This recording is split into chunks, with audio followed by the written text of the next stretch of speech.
So in spite of all the bad things that happened in 2020, Brian, the Credit Suisse investment bank says 1.7 million Americans became new millionaires last year.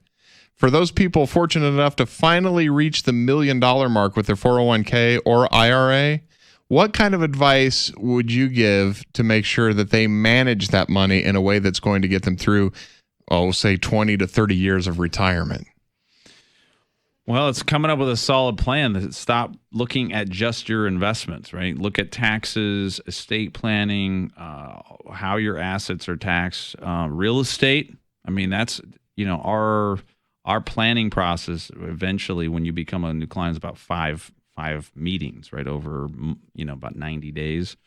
And the idea is that once you become a client with Integrity Financials, that we're going to look at all the other areas in advanced planning that you may need to, we have a client that's selling real estate. And they're just like, we're done. We built the empire, but now we're starting to unload all this. Where are we going to put it at, right? And they're big charitable givers. They give to church about $14,000 a year and they give it to Wounded Warriors, and they give to this group and that group, and that's good. Yeah. But they also don't want to pay any tax, right? They don't want to give to the IRS. Amazing. But they also need an income stream, right? And they also want to convert IRA to Roth. They also are asking about Social Security, and they're going to their investment advisor, who is a financial planner technically, but not giving any advice. Or has met with them once and goes, "Here's what you need." Well, no. I mean, they've met with them all the time. They like them a lot, but they're just going, I'm not giving any advice about taxes. We're going to our CPA, who's a small town CPA that does do their taxes and been doing it for 30 years. Very nice. They love them. People that have been around, you've been working with for 20 or 30 years, you start to call them your friend. Mm-hmm. I was like, do you guys hang out outside of the, taxes? Or no. We feel like we're friends with them. So it's really a hard conversation to have. But it's just explaining how it's different, right? Your 401k is a bomb. It's a bomb that's about to go off in your retirement, and you're not doing anything about it. You don't really know when it's going to go off because we don't know which politician's going to jack the rate up. Right. Go look at the report, and this is being on YouTube. I'll have Jake put this up on our YouTube video, but it looks like Bitcoin. When you look at the last 100 years of taxes, it starts real low and then it jacks up and then it drops right after the Great Depression and jumps back up with World War I and II, and it just flops all over the place and it comes back down. Actually, we're at a lower tax bracket than we've ever been in years. Mm-hmm. People go, "What are you talking about? We're getting killed on taxes." No, we're not. So what I would be concerned about, all these millionaires, is focus on how to keep it. Mm-hmm. It's not what you make, it's what you keep. Yeah. And so you've got to come up with a tax plan.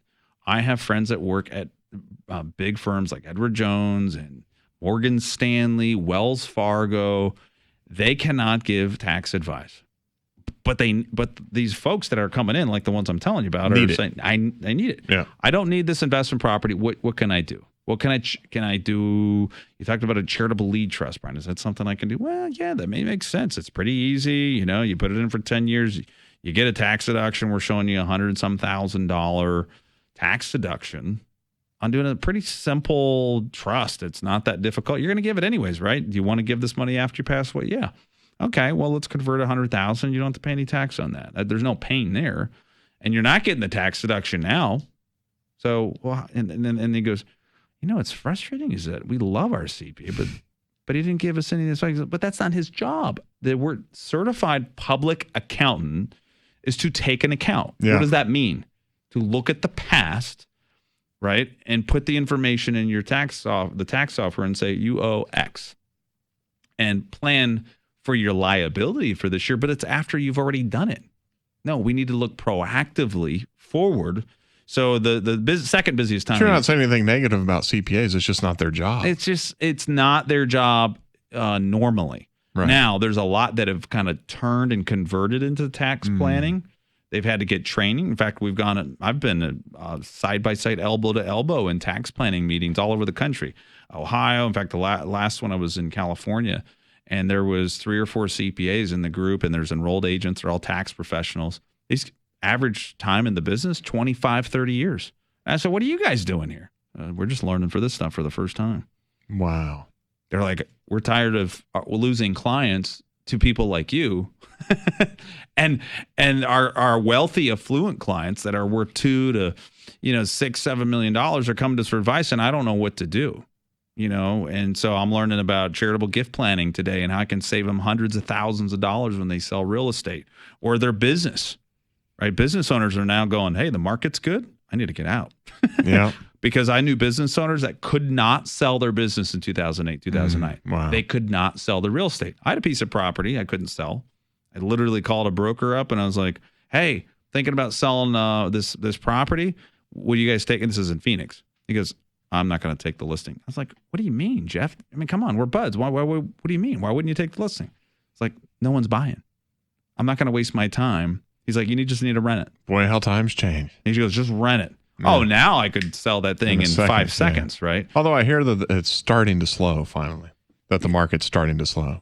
Somewhat. I don't know. I just talked to an agent that had 40-some showings and like 8 offers on a property and sold 30,000 over listing price. Wow. I don't know if it's slowing everywhere. Yeah.